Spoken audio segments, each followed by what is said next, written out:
So here's the thing, fulfilling God's purpose can be very challenging due to various factors, including our own obedience, a lack of trust in God, and the sacrifices that are required.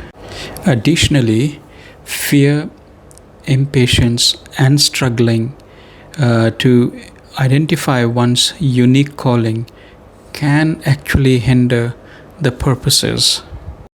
Ultimately, it requires surrendering to God's will, which can be really difficult when it clashes with personal desires and comfort.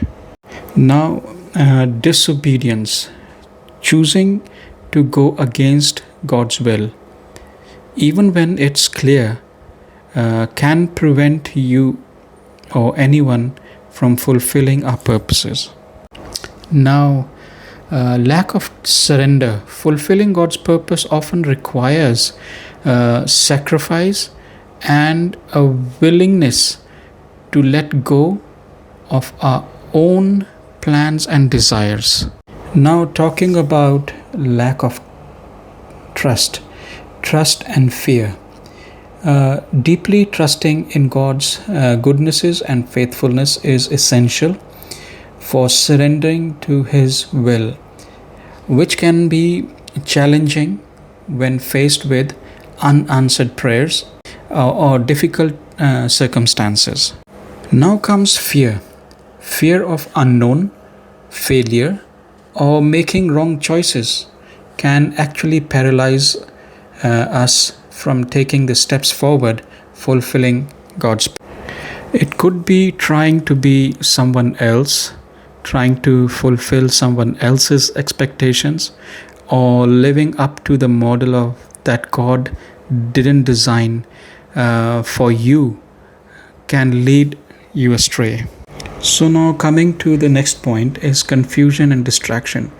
Now seeking that contradicts God's will, or allowing you or outside influences to direct you or distract you can hinder clarity about your purpose.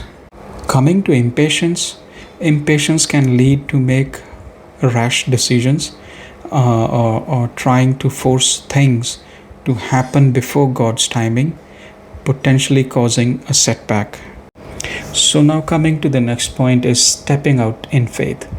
It's very important to remember that no one is ever ready, and that embracing imperfection and taking steps of faith, even when feeling uncertain, is cruel. Perseverance is another point. Perseverance, despite of obstacles. Fulfilling God's purpose requires perseverance, faith, and willingness to endure challenges and setbacks. Let's talk about God's role. God's empowerment. God equips us with His Holy Spirit, His Word, and past experiences to fulfill our calling. Now, God's timing and provision. We need to trust that God will guide us and provide what we need when we need it. God's purpose is not for us. God's purpose for our life is often about what He wants to do through us to impact others. I hope this message would have helped you, and I pray earnestly that may Lord our God Jesus Christ help you in fulfilling the purpose God has for your life. May God bless you, and don't forget to subscribe our channels on Instagram, Facebook, and TikTok. We are available for all your questions. Please drop in your comments and like, share, and follow. Thank you so much, and God bless you.